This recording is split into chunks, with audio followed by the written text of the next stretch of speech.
Good morning, everyone, and welcome to MoneyWise Live. My name is Rena Hicks, and I am so happy to be here this morning.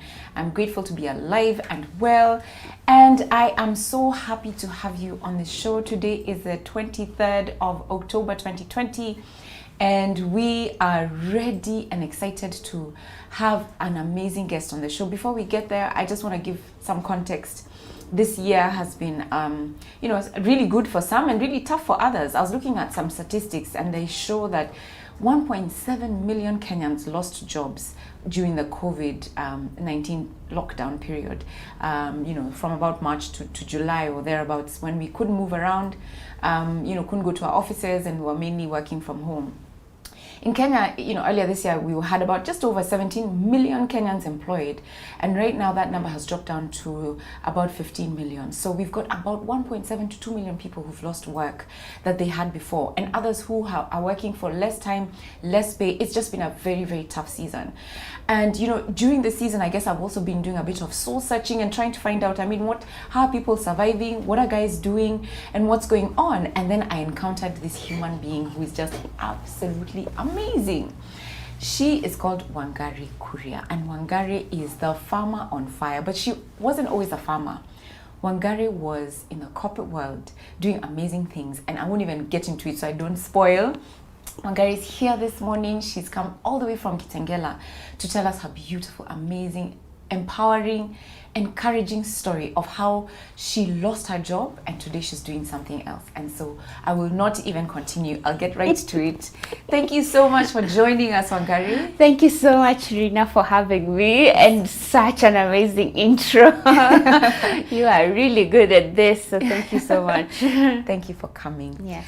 Yeah, so I am so thrilled to have you. First of all, well done for what you've done so far. Yeah. But before we get into it, I want you to tell us who you are. Okay. And then I'll get into the questions from there.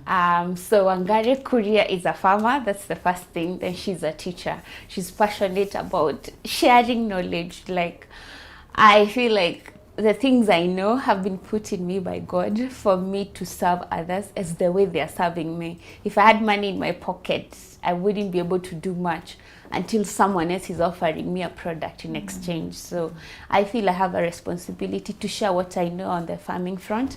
And so that's what I do. And I'm an author, I'm a mother of two, I am married, I live in Kitengela. Yeah. And I have a YouTube channel called Farmer on Fire. Farmer on Fire. Woo. Please look for that video. That channel. Yes. It was actually, it was a lovely surprise to bump into a channel about farming in a language I can understand. Yes, broken down so nicely. I love it. I love it that you've decided to become a digital content creator as well, yes, and help people figure and as they navigate, yes, through farming and trying to find something else they do. But let's backtrack a bit. We were not always farmers. You were not always a farmer. We were not always farmers, but just to go back, way back, I grew up in the village. I'm born and bred in Nyandarua. So I watched my mom. I used to tag along. I used to be that girl who's in her mother's skirts. She goes along her day.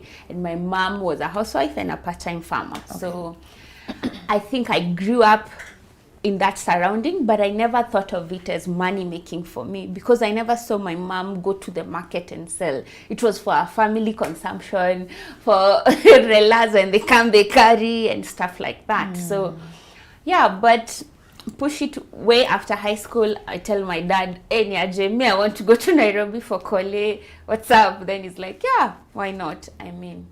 So I come to Nairobi. I do my BA in University of Nairobi, then I do my master's in USIU. I joined corporate, started internship. I was a real estate manager at Forest Junction on Kiambu Road, and then I'm promoted into project management in the construction business. So I worked in corporate for about 5.5 years. So I really loved it. It was busy. My phone was ringing off the hook, and then things were going awesome. Yes. So. Yeah. Basically, I wasn't always a farmer, and I never thought of myself as a farmer. Yeah, because you didn't see the fruit. I guess, you said that your mom was, yes, she farmed, but it was for giving away and for the house. Did she ever sell any? No, she never She didn't? sold. Okay. No, Yeah, no. so I guess you didn't see it as a business. Yes, I didn't see it as a business. And I also think the role of parents, as we were discussing earlier, is that they also they also have a shame around this career as a way of bringing money, because before, farming has been associated with peasantry. That's true. So even my parents didn't push me in that direction, because to them they didn't see it as money making. Yeah. Yes. Okay, so you're in this corporate job, you're doing well. Yes. At this time, what were you, head of operations, or what? Yes, I was in project management. I was not head, but I was reporting to the head. Okay. Yeah, and I was earning good money. I had a loan, I had a car, I lived on Kiambu Road. Life was good. Yes. Then what Yes. happened? Then the president did a capping of 14% for the real estate, and for that loans. really for loans that really affected the real estate industry. Before that, banks would take the risk because they knew that they would leverage on the interests because it was very, very high. But then with 14%, they were like, this is not worth it anymore. Yeah, because they couldn't price in risk. Yes. Yeah. So they pulled out, and that eventually led to the collapse of that whole industry, and that affecting our jobs. Okay. So sooner rather than later, you just start seeing the HR calling a group of people they've been laid off. Another 2 weeks, a group of people, and you're thinking, we are going to survive this. So wait, but as you're seeing your colleagues being let go, what are you thinking? You're thinking, first I was in senior management, so I'm thinking I'm untouchable or something. You have this safety kind of feeling that I'm not going anywhere, but those ones, they'll go. And then the other feeling is I will get another job, because for sure I was working hard, I was giving it my 100%, and I knew that I had value, and the kind of compensation I was getting was really good. So I knew this kind of skill set, for sure I will just jump into another job. And I've been in conversation with many people in other companies who tell me, Wangari, you're gold, I wish I could poach you. And kumbe they're joking and you don't know. Or maybe they were serious, but they circumstances change. Yeah, they do. Yes. They do. And there has to be the opportunity then for them to be able to hire you. Wow, okay. Yes. So then, then what happened? So then, for me, it took long. It took about 6 months, when now we realized for sure we might not recover from this. But before that, we were just thinking, we are just laying off the dead weight. You know, some of the people who are being let go, it's just excess. Yeah. But then you keep seeing that the company is really not recovering. They're So struggling. your job for sure is also you're going to be let go. But then now it's a matter of time. So you just wait, you're anxious, every day, butterflies, you report, yes, but you're not productive. And what were you doing? I mean, to prepare for that day that then was going to come? I wasn't, because I knew I had enough savings. I've been doing all the things, Rina, you tell us. So I had saved, I had invested, I had assets, so I was enjoying. I will land on my feet. What are you talking about?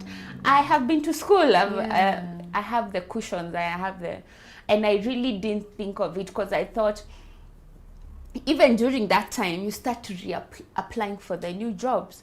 So you are also knowing that I will land on something, if not something better. So you are not having that much anxiety. Your only anxiety is that your current position is that you might be fired at that point. Yeah. So you're not really doing much. You're just, it's even now you want it to happen, because you're also tired of the anxiety that you know it's going to happen, but it's taking too long. And you're not also happy that the whole day you went to work, you're still getting paid, but you have not been productive, because the whole time you're hanging out in groups in the office, discussing, talking about guy ulisikia nani alienda. And also I can say I'm lucky, because I'm not the breadwinner in our family. So, but I would really used to feel for the breadwinners, because now for them it's everything. They have to actually face it. But yeah, that's what happened. Okay, Yes. so then the day came. Yes. How did it happen? So you're called by the HR and you're told, this is happening and everything. You feel emotional, you want to cry, but you're like, I'm strong, and also you make it as brief and short as possible, and then you exit. And then you go pack your desk. Then I left. I just put everything in the car, then that was it. Yeah. Were you given some kind of a redundancy package or severance pay? Or for us, it was hard because clearly there was also too many other factors in terms of the debt in the company was also very huge. Okay. So you also understand you can't go demanding or suing a company when for sure they are on the floor themselves. Yeah. So you just make peace with it, and hopefully you just say, I thank you for the experience you gave me for 5 years and the chance you gave me. So you just walk away. Yeah. You know, as you were describing the last few weeks, Yes. as you were, sort of anticipating what was going to happen next, Yeah. there are a few things that you said, and the question then I have for you is, for those who are in corporate, we tell ourselves some lies. Yeah. There's some things we believe. I remember, I think I shared this with you. Yes. Some years ago, there's a friend of mine whose dad is in real estate, and I went to sit with him. So I was like, I just want to understand this thing. How does it work? How do I invest? And as he explained how he did it, I was just like, okay, that's just so basic. And then he told me, even as we talk about this, I want you to know one thing. You young people of today, he said, you have a problem because you work and you live as though you will have those jobs forever and ever. Yes. You think that the job is going to be available for you and always. And he said to me, I was a banker, but I can tell you that every day I lived and worked as though I'm going to have only 1 more month left. And so even in the decisions that I made as I worked, I had to make sure that I'm making decisions as though I'm going to be fired next month. So how can I find alternative income sources so that when that day comes, I'm okay? So it was alive and within him, which is not how we are today. Because even as I heard you, you were saying, I'm going to get another job. So tell me, what are those lies? Those lies are, for one, I'm going to get another job. My CV is really good. I have all these degrees and things, education background. You feel that's a fallback that you'll have because you're qualified. And then the other lie, my biggest one, was that I have enough savings.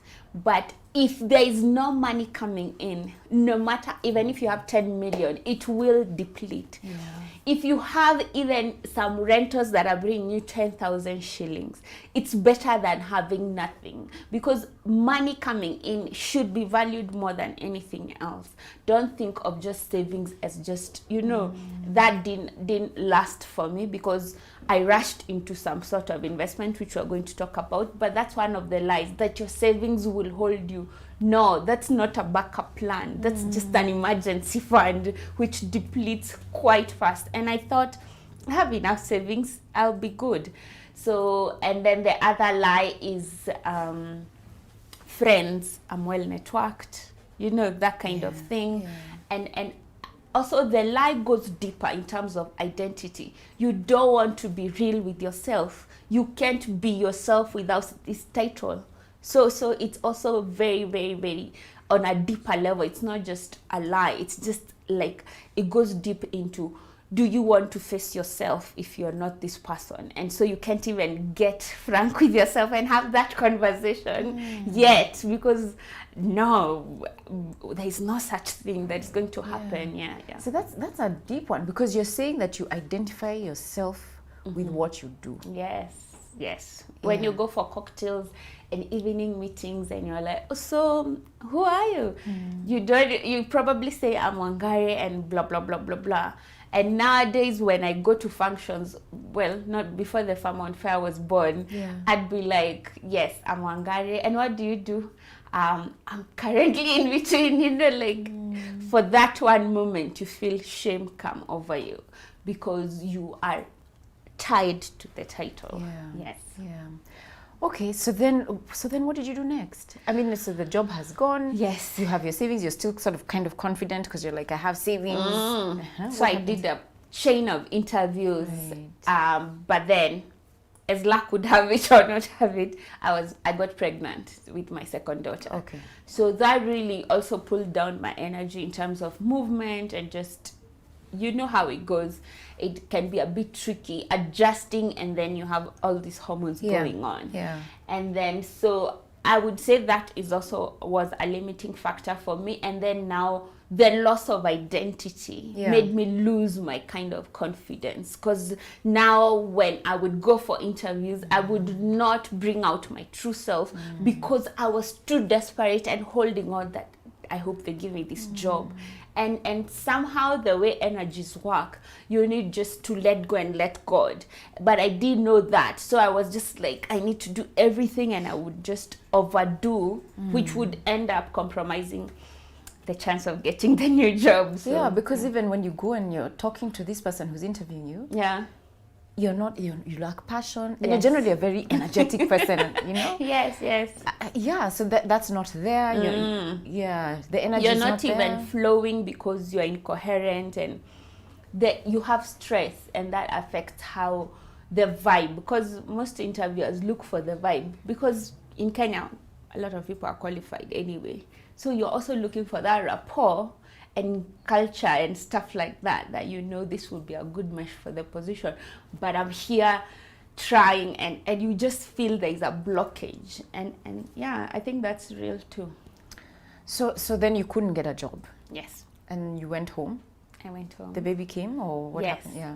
I went home, the baby came, and that's when I hit rock bottom, because now no, so as I was still searching for a job, I started a company, an agency company. Okay. It's just when the county government had been initiated, so they were giving a lot of insurance jobs, tenders, so I wanted to get into that because I had heard that's very lucrative. So insurance agency. Yes, so I started an insurance agency. It was called Lloyd Shua, very nice name. Kumbe, that is another flop. Do not jump into something that you don't know, because it was a new field for me, and I had to go and do this thing called, how do I call it?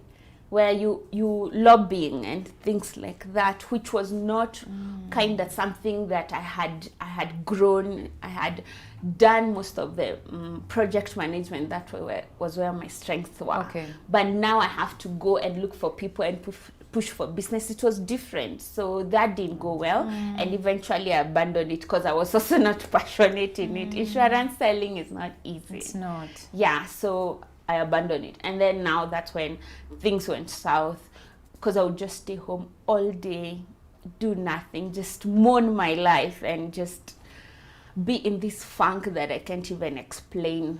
Be in bed, do wake up all day. Yeah, so that's when now we realized, okay, things are bad, we need now to make adjustments.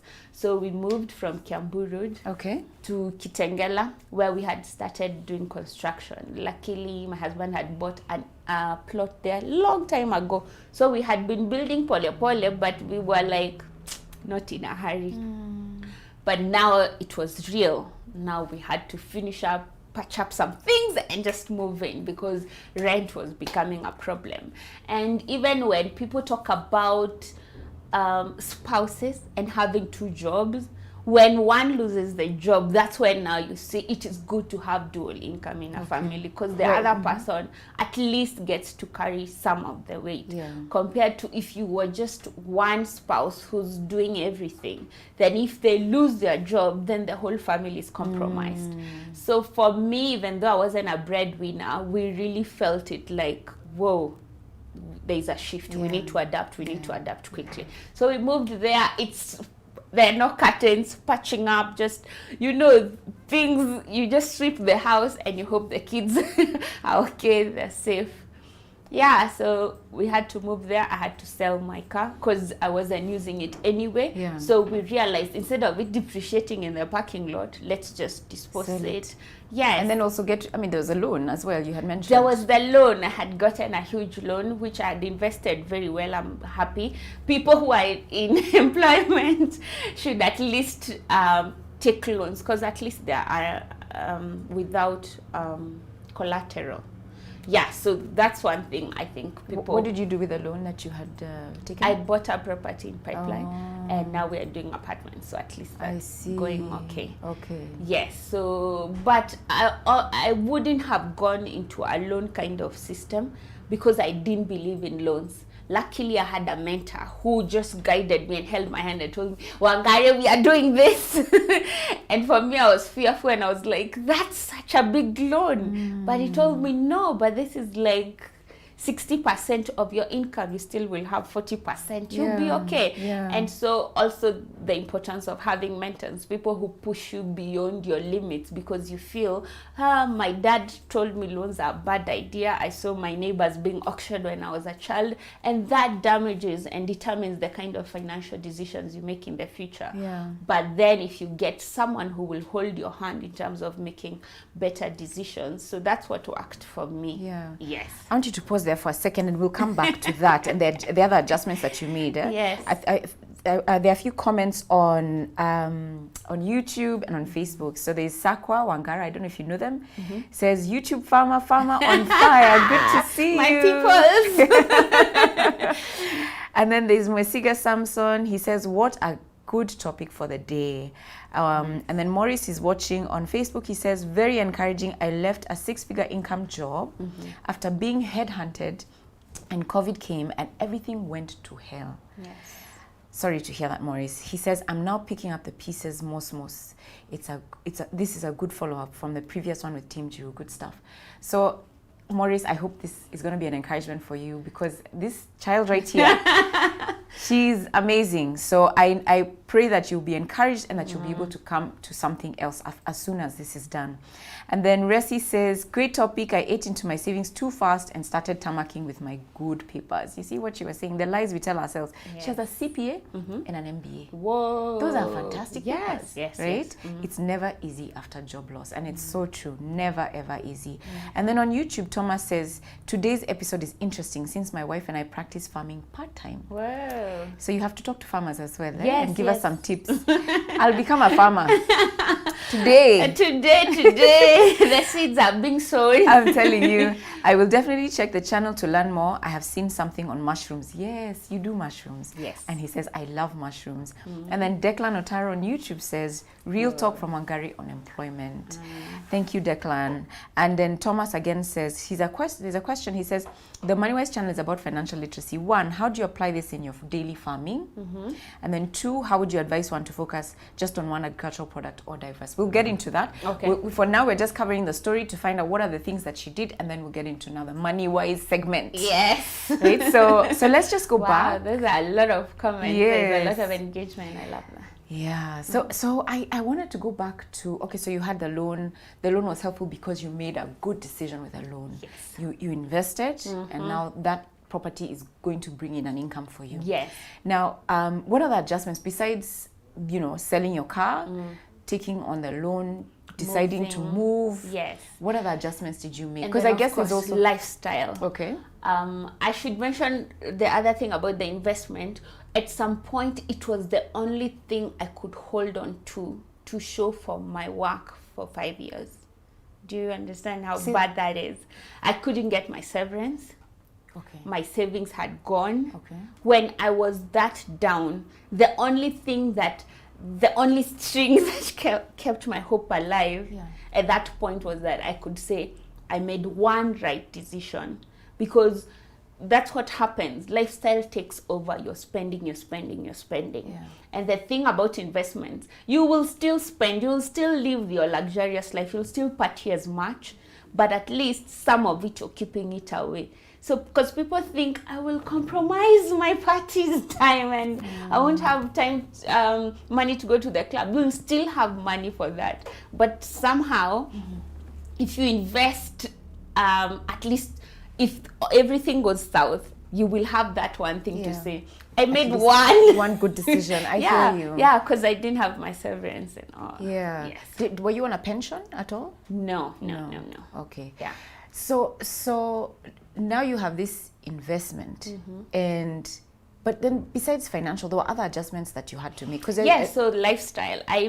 You know how Facebook brings up your life 5 years ago? Yeah. So I had taken lunch that I used to get from Zucchini. A biker used to deliver to my office. I used to do, they have a salad bar in Zucchini. I used to love that, And I was just realizing these are some of the things I had to give up, because for sure it was not sustainable. So one of the things, and then for me, moving really sorted me out in terms of the temptations, because when you're living in town, you have neighbors who will tell you, let's go for a Russia this weekend, and 10 G's is gone. But now I live in the middle of nowhere. No one is even bothering to find, you know, so you're there and refiguring your life. So that moving really helped me to sort out in terms of that. And then, so like insurance, I had a life plan for my son and an education plan for him. Okay. So I didn't know that you can call them and explain to them. Okay, so what happened? So I hid. That's what we do, Kenyans. Yeah, I hid and I ignored their calls as much as the bank. So yeah, so apparently there is you're supposed to have communicated or talked to them within that quarter. So 4 years lapsed, and that kind of spoiled. So you lost everything that you had put in? Yes. No. And I had saved for about a year and a half. Okay. Yeah. So the way it works with insurance, for anybody who's not sure, is that particularly with endowment policies, so like education plans, if you do not contribute consistently and don't talk to them to tell them I've lost my job, and if you've not contributed for at least 3 years, you lose everything. So if you've contributed for 2 years, 11 months, and then you lose your job and you don't say anything, you run away, you lose everything. I just figured out, I was just, now eventually when now my confidence is back and I was talking to them and they told me, do you know you would have needed to top up this much for you to get the payout for that quarter, and I would still have gotten my money. But now you couldn't. Information is everything. I tell you. Yes. Wow. At the end, we'll have to do like a summary of the do's if and we don'ts. Can remember. If we can remember, we'll try. You'll help me remember. Okay. So the other thing was, okay, so then, so financial, we've talked about. Lifestyle, we've talked about. What about, you talked about being in the blanket and sleeping the whole day. So depression kicked in, and you don't want to see people because there is shame that they will not accept you because now you're poor. Okay, I don't want to say poor, but you have been downgraded and now you don't even want to see people. You don't want to see even your brothers and sisters because you're thinking they will not accept you. One day after we sold the car, I took a matatu to Nyahuru, and I think I hadn't taken a matatu in so long. So when my dad saw me, he got teary because he was like, mbona hukusema tukukujie? But me, I'm thinking, no, this is me now. I'm good. and you could see the sadness in his eyes, like I'm struggling. But you see, to him, it's the car and all, because he's in that generation where he needs to be at a certain, like they compare notes with their age mates and see, oh, my about daughter, how their children are doing. Yes.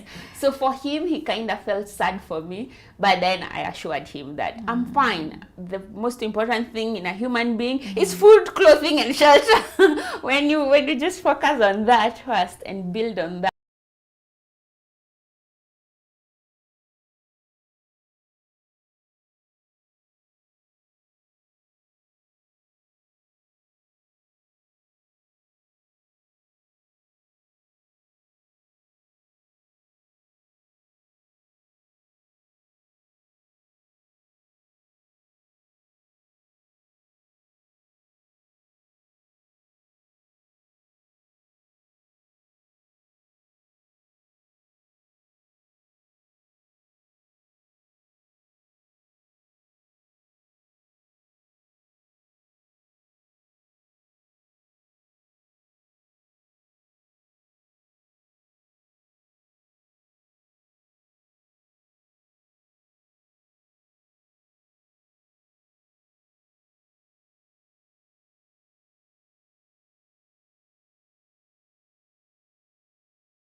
Yes, and the thing I like about, I think you've also noticed, is that my recovery journey took zero costs. because for sure I didn't have anything, but I figured out how to get those solutions. So like going to USIU Yeah. and getting a therapy session that would have cost Yeah. me 2,000 or 2,500 Yeah. was really magical for me. But then it's also knowing that you need information, you don't need money, you know, like when someone comes and tells you something and they empower you, then you're like, whoa, you know, compared to if you had money, you would just splurge on something, but because you didn't have information, it might not hold.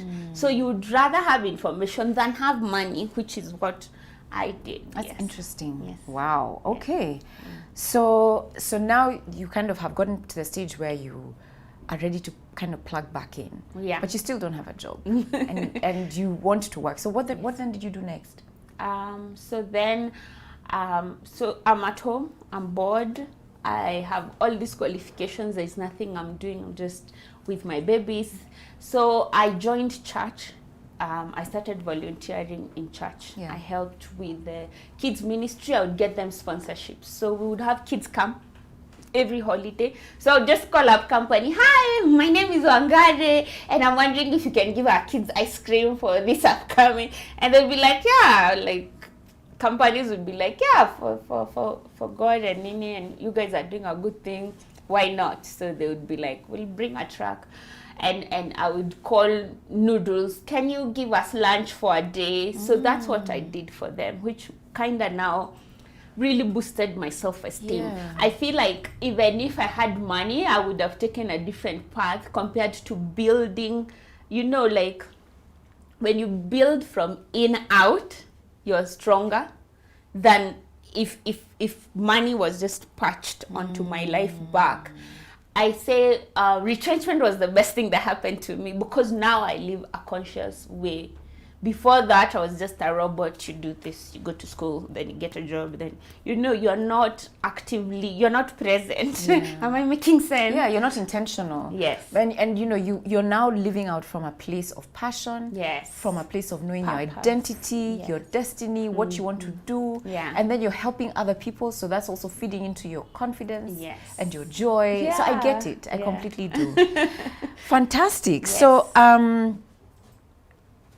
now I guess after you continued with the volunteering. Yes, so I volunteered for 2 years, and then I joined the course that led us to a whole year of leadership. Yes. So this course was only open to people who have been volunteering in the church. No one, even if you had how much money, would be allowed unless you are a volunteer. So I was like, oh, okay. So God has a plan indeed, and I'm not sure. So sometimes you just need to go with your gut feeling. It might not make sense at first, but just feel like this will feed my energy in terms of this, and so you just go ahead.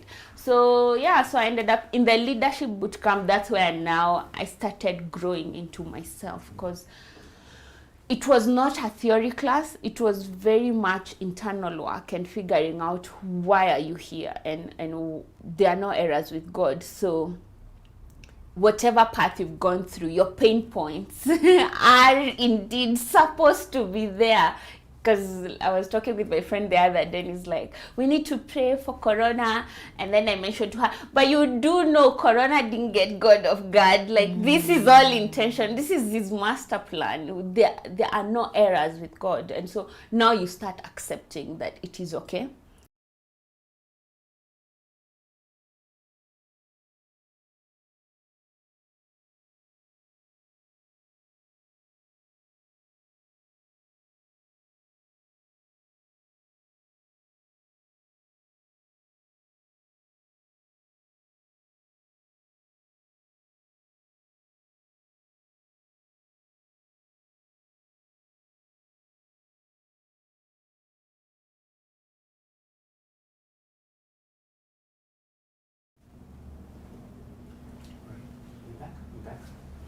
Very sorry, guys. We're having challenges with power. I hope you're still there. Don't give up on us. We're still here and we'll continue in this, listening to this amazing story. So now you did this leadership program, and Yes. then, so tell me what. So there was something called a Fearless Summit. It's an aggregation of people all around the world that come, and it's hosted by Mavuno Church. I think that's where I met you for the first time, because you are a speaker as well. But a guy called Richard Esther was also there, and he was doing a workshop on digital marketing. So I went well to done, Richie. That one is my star. Like, he led my light. So I went for your workshop, and then in the afternoon, your workshop, you talked about how to be prepared in terms of you want to scale up. And my takeaway was that don't scale up of your make sure that you have capacity, in that if you have 100 workers, who will supervise them? One person cannot supervise 100 workers. So you need to calculate all these things, which was my takeaway till today. And so in the afternoon, I went for Richard's workshop, which was about digital marketing. And it was just fire.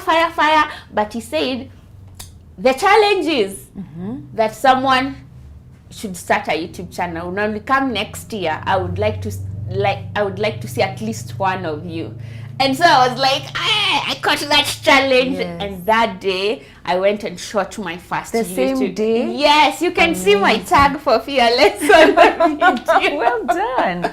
Yeah, it wasn't perfect. I just took my phone. I was like, you know what? He said it's about consistency and it's about building into something, and that's how the brand Farm on Fire was born. Yes, but just to go back on the farming, is that I was bored, and then now I was just doing Skuma Wiki for myself, for my family, because now I was like, at least let me help in by making sure that I have some of these meals, because we live very far from Kitengela town. So even getting that Skuma Wiki will be such a challenge logistic-wise and even financially. So I went to my neighbor who had some Skuma Wikis, and she got me cuttings off the heads. And I went and planted, and I would water, every day. Because even seeds were luxury at that point. So, and I would water diligently every day. I made like a raised bed, the size of a normal bed, raised it with timber on the sides. And then I planted. There were like 10, 12 plants of spinach and Skuma Wiki. So when that shikad, it encouraged me, and so I scaled up, and then I realized, okay, I need a bigger piece of land. But then I don't have land. We only own the 1/8 that we've built on, and the rest is parking and cabro, so there is no space for farming. But then the rest of me is wilderness. It's all dry, open spaces. I don't have neighbors. So when people would come for the weekend to see if their property is still intact, then I would just go and be like, hi, how are you? This is my house over there, and I would like to farm on your space. I would like to fence it out and put some drips and farm. And this is the value I'd give in exchange, because their first question would be, will you lease it? How much will you lease it for? How much will But then I'll be like, okay, so I don't have money, but I'll give you value. I will give you my phone number, and I will be giving you updates about the infrastructure that is coming in the area. Wow. If there is power coming, Kenya Power needs people on the ground to actually register. Otherwise, they will pass you, because they will think it's undeveloped. So I will give you such information. If there is a security committee being formed, I will add you to the WhatsApp group. I will give you updates of what's going on. Look at so you. Then they would be like, whoa, yes, go ahead. So no you get problem. the land for free. I'd get the land for free, and that's how I ended up with 3/4 of an acre right outside my house for free. I've been farming it for 2.5 years now. Look at that. Yeah. So it's your neighbor's property, but you're giving them value in exchange, Yes. and you get the land for free. Yes. You know, a lot of in fact, I've seen a question come through from Thomas, and he's asking, are you able to advise the amount of time per day one should invest in agribusiness if they're serious about making profits? Another question is, what about the costs of starting? So let's perhaps slide into that now. So if somebody is thinking about going into agribusiness, you know, people think, I need 400,000 shillings, I need to get a greenhouse, I need land, oh my goodness. yeah, what would your Not advice be? really. I would think before you eat how do you eat an elephant? You know, it's piece by piece. Don't overwhelm yourself. Don't.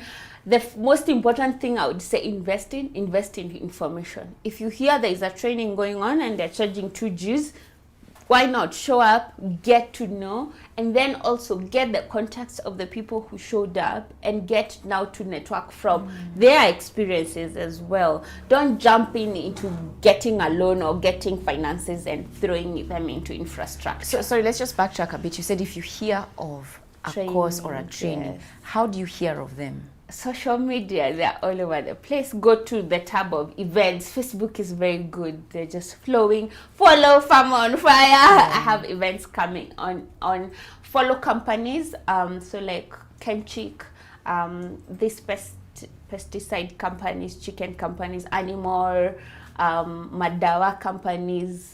They also host a lot, and theirs is even free because they're promoting their products, but they're giving you value as well, like how to do layers. You'll sit there for 2 hours, they'll explain to you from beginning to end, and these are the mitigation in case they are sick, so at that point they'll sell their products, but it's free training. Yeah, it is. Yeah, so social media, and also get into groups on Facebook on agriculture, like DFK, Women in Business, get on Women in Agribusiness, get on those groups because they will share such kind of information. Yes. Interesting. So in terms of cost, so you got this land, Yes. And you started planting. The What did land you start was with? You free. started with spinach. Yes, and Sukuma wiki. spinach and sukuma wiki. And so even when I was scaling up, it was because my neighbors were demanding of these things because one, there is no water there. But then I came up with this idea of irrigation, so I would get the fresh produce from there.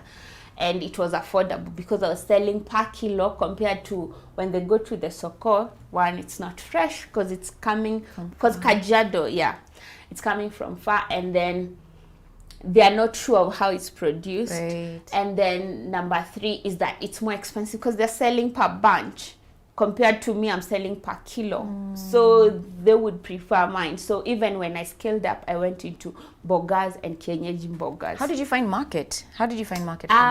Social media. I had a WhatsApp group for our estate for security, right? See, you guys have that nyumba kumi thing going. So mine is for shine things there, and people need food, so they don't mind it as long as it's not too much. So I would do that, and I would post on Kitengela groups as well, so that at least I'm not going too far in terms of logistics. So and then church. So I would do open car booths in the church parking space. So that basically was my market, and it was going very fast. People loved that the things were fresh. Yeah. You know, there is a thing about the freshness of food that attracts people, and so they want more of that. So church and WhatsApp groups in my community, that worked for me. Yes. So and also about cost, if I could add. So obviously I didn't have money to employ someone to help me, so I did it myself. And on the days because eventually I constructed a greenhouse myself. The greenhouse I was getting was 300,000. I didn't have that kind of money. just so you did what? Yeah. Those things are big. Yes, they are big, but then I wanted double that because I wanted to maximize on the space. So you got a hammer, nails. Yes, basic And geometry. If you need something not to fall, because the biggest issue that I found in terms of information that I was getting from the guys supplying is that they fall if you don't do it right. So I went to basics geometry. If you make an X of any structure, it won't fall. So I made sure that I went and measured, put strings, and I just got one casual for the day. And I'm okay, lima hapa, chimba hapa, and put tuweke kamba hapo. So I shika that side, he shikas that side, and the structure came. And the only thing now I bought was the poles and the polythene bag. Polythene bag. And now I have a greenhouse, and I didn't even want a permanent one. The 300 wouldn't have worked for me because the land is in mine. Right. Yeah. And how much did you spend? I spent about 70,000. As opposed to like a 300,000 cost. Yes. As opposed to more, because mine is like double the size that they sell for 300. Yeah, and plants don't care. They are not into aesthetics, so they just want check heat, greenhouse. Is it contained? There are no loopholes. Then they are fine. Yeah, because also farmers we tend to overcomplicate everything. That's my take home right there. We overcomplicate it. Yes. Yeah, just do, and then bootstrap. Just do what you can with what you have. Yes. Slowly. How did you even get the idea to go to your neighbors? I'm a social person, so even while I was getting depressed, is because I'm not engaging, I'm not feeding off that energy. So if I see a neighbor, I would just go and start up a conversation with them or bake them cookies. That's amazing. Yeah, and kids always hang out in my house, so eventually I get to know their parents. Yeah. And then now even for the mushroom house, it was made just like that because it's mud, and we had seen how our grandparents used to do mud houses. It's so this not is still complex. At the next Even door. now, it's still there. So you now do mushrooms. Yes, I do mushrooms. So you grow mushrooms. Yes. So why mushrooms? Mushrooms, it's because if you look at the packaging, you'll get more value from a small pack. Yeah. For me to sell a kilo of skuma wiki, which is around 40 bob, I hold it like this for 1 kilo. That will take me so long. And a panet has 200, you see value. So I was like, this is where the money They're is. called panets. Yes. They go for 200 shillings. Yes. Right? So, and they're how many inside? They're like 12 pieces. And so you can get a lot more through selling and mushrooms. they're popping up every day because they're not plants, they're fungi. So they pop up every day. So every day you're harvesting. Yeah. So and where do you sell them? Farm gate. People just come. I'm lucky that people now they know you. They know now, but at first I hook. You just go hi. So there are very many nyama choma places. So that's like how I do. If I have excess tomatoes from my greenhouse, I'll just go and be like, hi, how are you? Hey, nyanya kachumbari. See, you guys, let me bring you, and I'll bring you in kilos, not the way you buy from the market. Then they'll be like, yeah, why not? So I'm also not ashamed to cook compared to if I was corporate. I would be like, I know. What will they think of me? But me, I don't care. I just be like, kwanza boda people, they look at me and they're like, we ni mkulima kweli? Mbona uka hizo vitu? Au watu uka hizo vitu? And I'm like, no, I'm trying to change mindset. Farming can be lucrative. Yeah. Yes. Yeah. Hey, Wangari. Sakwa says, hey, plants don't care. Yes. They're not into aesthetics. It's so true. That's my take home today. And then Harold, thank you so much for watching, Harold. He says, good work you're doing, Rina and Wangari. Wangari is a great guest, full of wisdom. She's willing to share. Thank you. So now I've even lost my train of thought. Where are we? So I think now we need to kind of just sort of come home. So the summary of what do we need to do if you want to start agribusiness today? It's start where you are with what you have. Yes. You don't need to buy land. You don't need, you have a neighbor who probably has a little plot, or maybe you have a small plot, maybe even you live in an apartment. Okay, let's talk to those who live in apartments. Yeah. What can we do if you live in an apartment? So you can get plants that are not deep-rooted. So that way you can use even flower pots and so just not lay deep-rooted. Yes. Yeah. So don't go planting maize. Go planting things like the baby spinach. Yeah. Those ones have short roots and you can put them on your windowsill. You don't even need a balcony. Yeah. Those who have balconies have buckets and basted things. And I also sell mesh bags that you can put in your balcony, which will still look presentable. Yeah. And you're getting enough bogas because you have 100 plants on a small space. Yeah. So it's also it's a mindset thing that we can't farm until I have an acre. Start where you are. God always gives you something to start with. He's not that mean. Even if you're broke and things are going south, you have something. You just need to now pay attention and look. You're going to help me start my farm.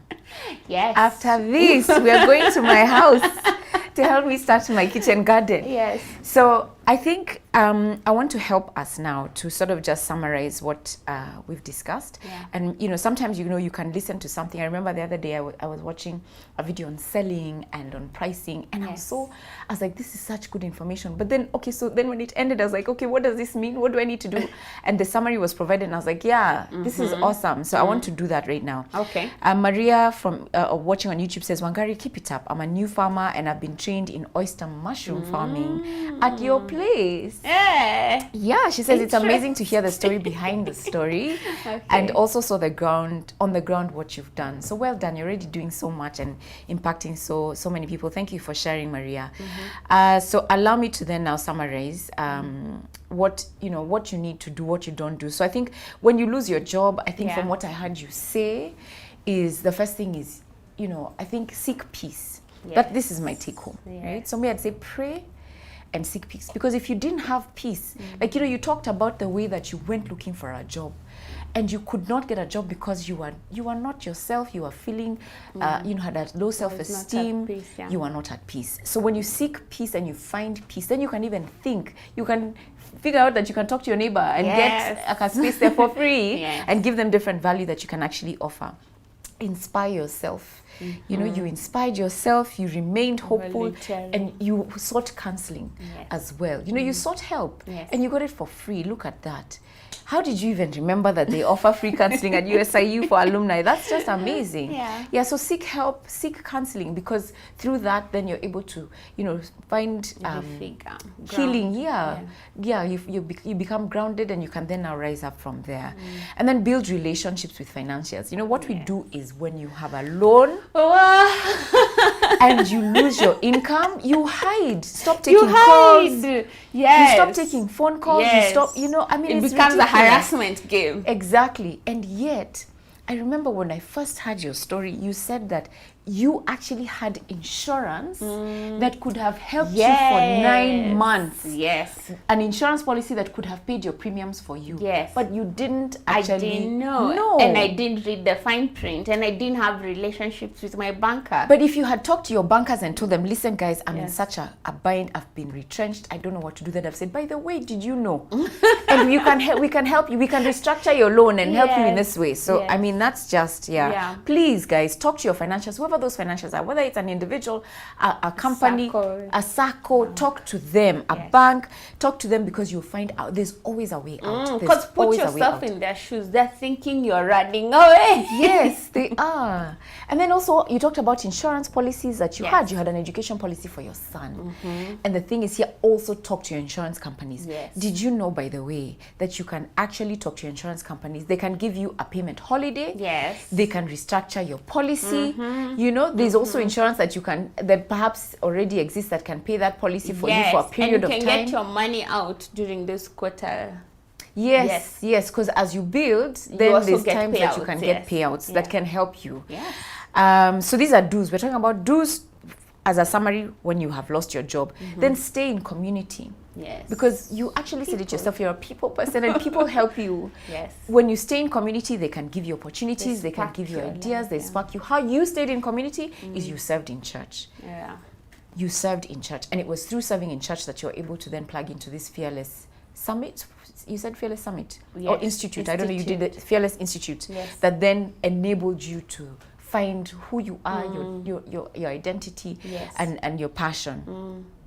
The other thing is that when you have a lump sum, I think she's talked about saving and some of the investments that we can end up doing. So you could have a lump sum right now, perhaps from savings that you've made over time, or perhaps through severance pay you receive, or, you know, a redundancy package. Don't put all that money in a business, is what I would say. Save it, put it in a money market fund. First pause, let's think, you know? Let's think. When you receive money, do nothing. Do nothing, think about it. Let's process first what we want to do. Who am I? Get over that whole grief of I've lost my job, denial. Do your research, then come back. When you're coming back up is when now you can start thinking and doing something with it. And get organized.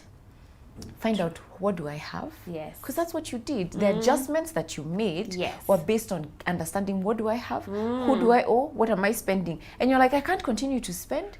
You decided, I'm going to move house. You and your husband had a chat and said, let's move house to somewhere where we are already building. Even if it's still kokoto, there's still potholes in the digs, there are no curtains, the walls are still grey. But no landlord is giving you pressure. There's no pressure because you're not paying rent. So get organized. Know, how much do I owe? How much do I own? Where do I have insurance policies? And start talking to sort that out. And commit to enhancing your skills. My friend, you took courses. Yes. You know, it was 2,000 you were paying. You learned how to do agribusiness here and there. You did Fearless Institute and you helped. Okay, let's talk about do not. Do not. And if I forget anything, please remind me. Yes. Don't use all the money to pay off a loan. That's what I gathered from what you said. Yes. You didn't use all the savings to pay off this loan because you were afraid. No, because that's a panic move. Don't offset the loan, because you see, when they're chasing you and harassing you, your first thing is, I need peace, and so you can do that. So don't do that. First, have a conversation with them and keep your savings. Keep your savings. Yes. Because you don't know how long. Yes. How long is the business going to begin to get to that place where it can start to pay me meaningful money? Yeah. And enable me to then continue with all my obligations. You don't know. Yes. So save as much as you can. Yes. And then don't cash out your pension. So you told me you didn't have pension. I didn't have. Yeah, but for those who may have pension, you've lost your job, please don't cash out your pension, because guess what?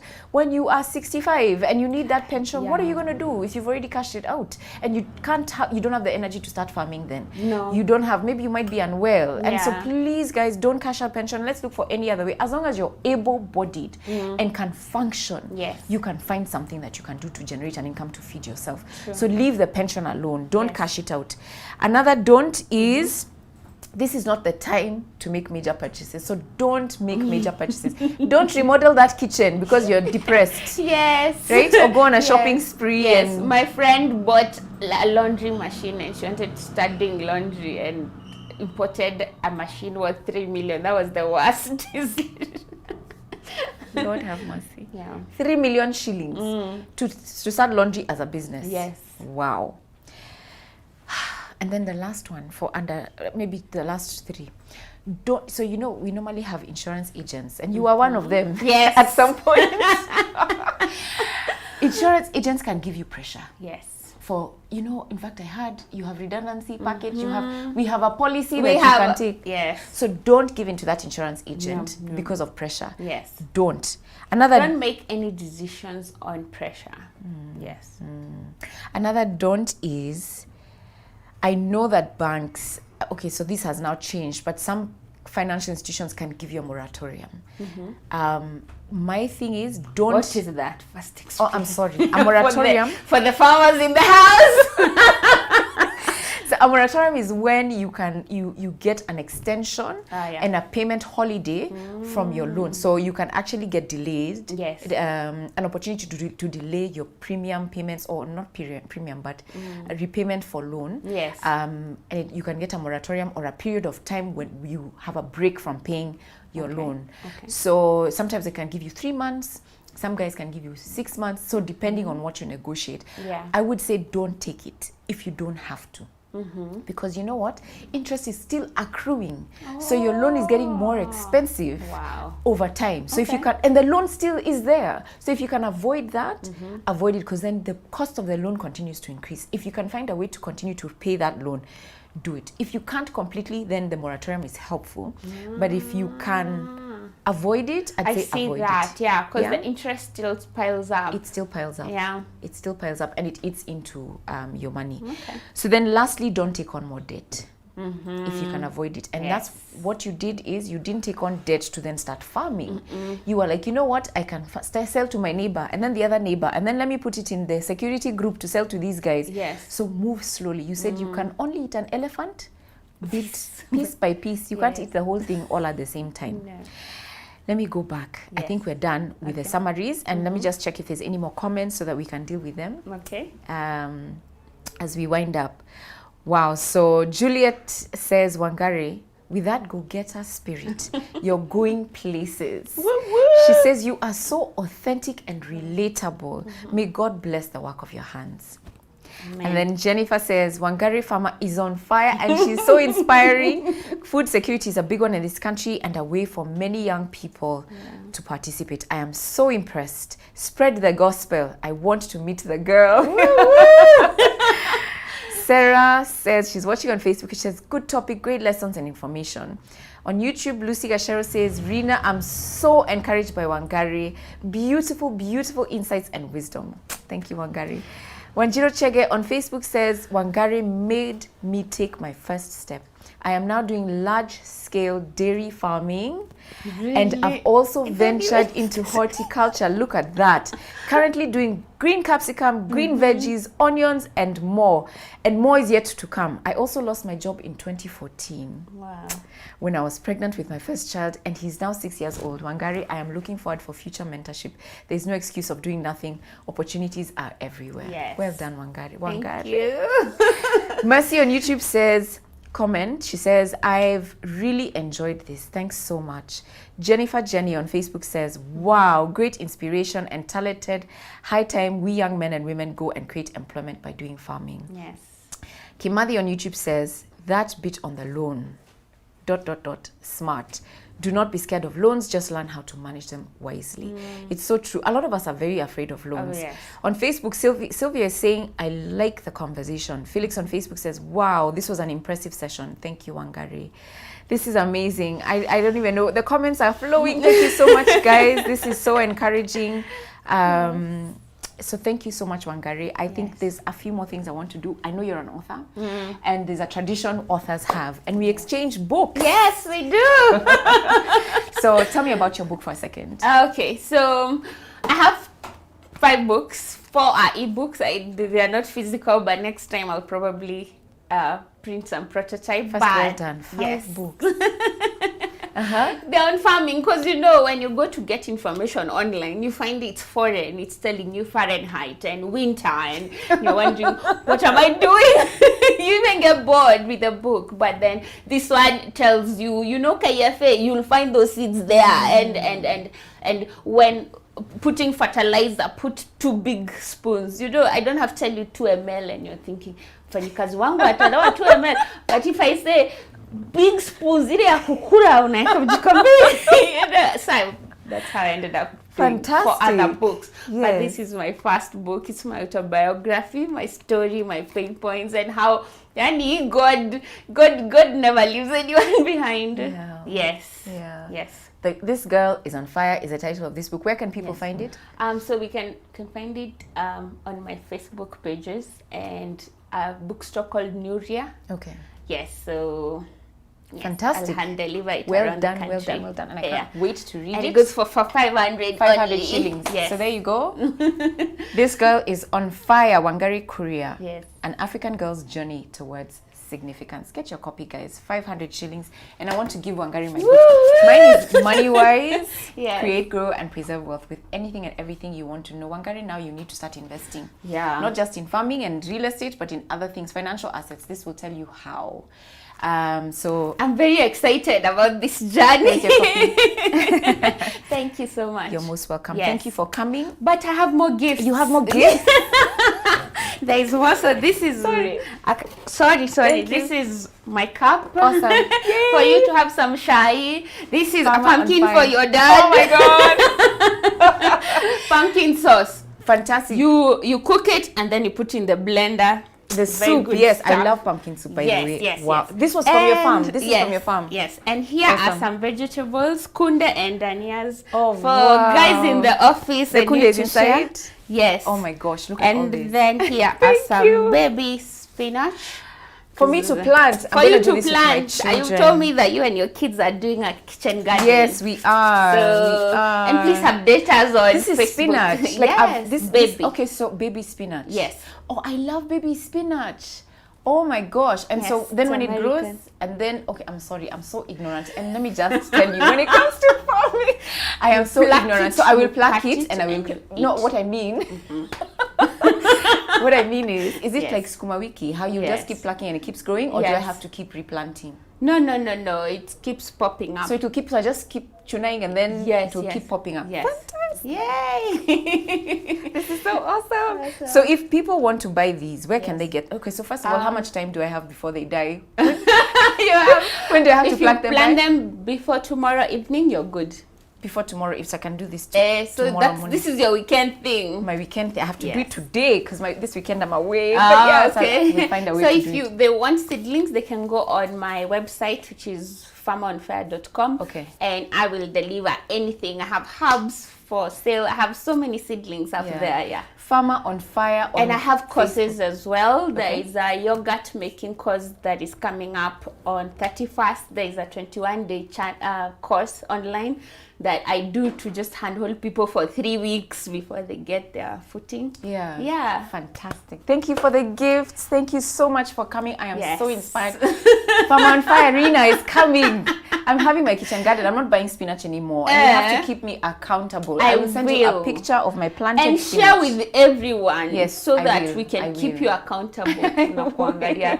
And if you have challenges, let me know, then I tell you how to manage, because that's what also people do. You start something and then you're not saying where you're struggling. You just want to do pretty pictures, but then also say, Wangari, hapa kuna wadudu, what do I do? Yes. Awesome. Thank you so much, guys, for watching. Thank you for your comments. If you need any more information on how to farm, agriculture, those kitchen gardens we're starting, Farmer on Fire on Facebook, on YouTube. Send her an inbox message if you have any challenges. She has courses. She says she has a course on yogurt making coming soon. So keep subscribe, and let's support one another. And buy her book. This girl is on fire.